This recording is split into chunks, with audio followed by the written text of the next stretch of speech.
What? What? A weekly video? I've got too many things on my to-do list. I can't possibly get to the video. Just kidding.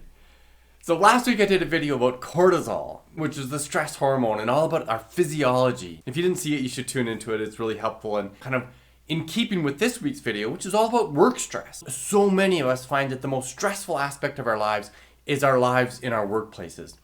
And there are levels of stress that are actually helpful to us. They call that eustress, where we're kind of maximizing performance. And that's all well and good.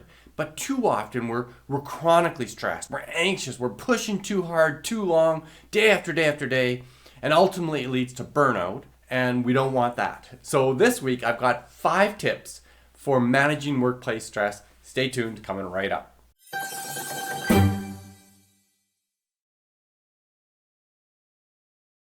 As a coach, public speaker, and best-selling author, I teach topics just like this one all around the world.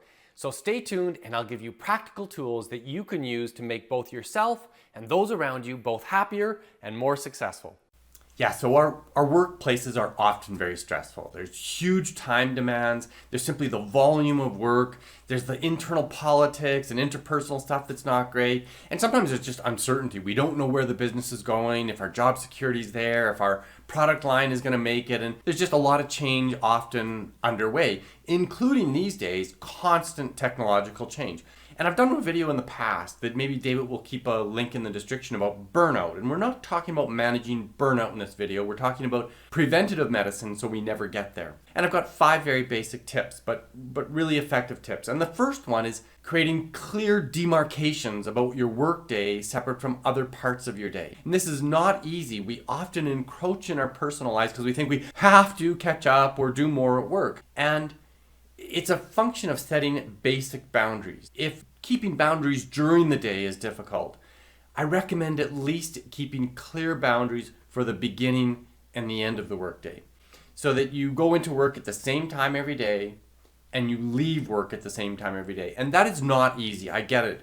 And often we're so selfless and so self-sacrificing that it's very, very difficult to not just stay an extra 10 minutes or stay an extra half hour or an extra 2 hours and so on, where we just really don't have any clear delineation between our personal lives and our work lives. And there are, tricks that you can do to help do that. Maybe just setting up a calendar item in your thing that says go home. Make an appointment with your personal trainer at the gym for 4:45 so that you have to leave the office at 4:25. It might be that your kid's daycare schedule or the train that you have to catch, and you can design things into your lives that force you to comply with your own desire to have a clear boundary in your work. If your workplace gives you a cell phone, well, buy for yourself a second cell phone, and your workplace cell phone gets turned off at the end of the workday. But in some countries, in France, it's actually illegal to send emails to your employees after their workday ends. And here in North America, we have no clue about those kind of boundaries. Clear demarcations about our workday from our personal life. The second one is this rule that I call 45 and 5.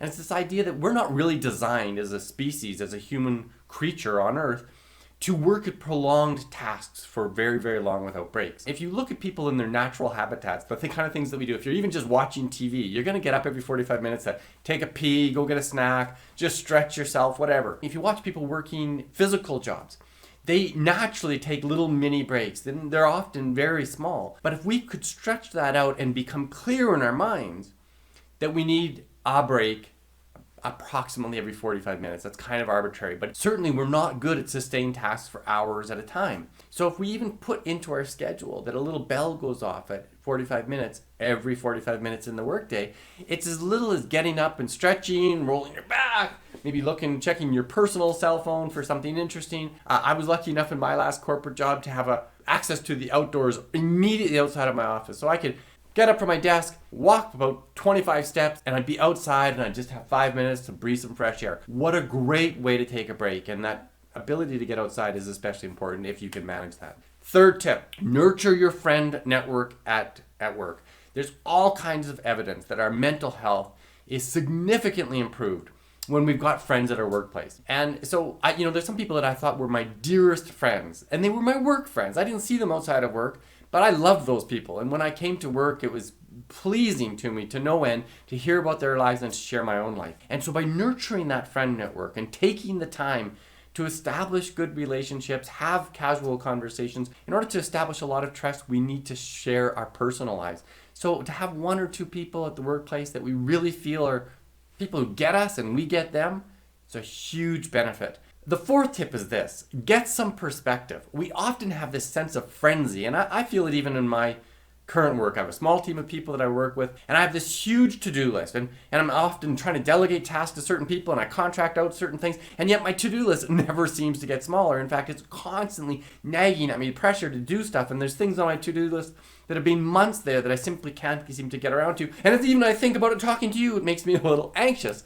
And the truth is, when I'm reflective on what we've accomplished as a team since I started this business a number of years ago, it's remarkable. Like, there's just so many things that have been done. But we very rarely are focused on the accomplishments. We're always looking to the next thing that needs to get done. And there's simple things that you can do.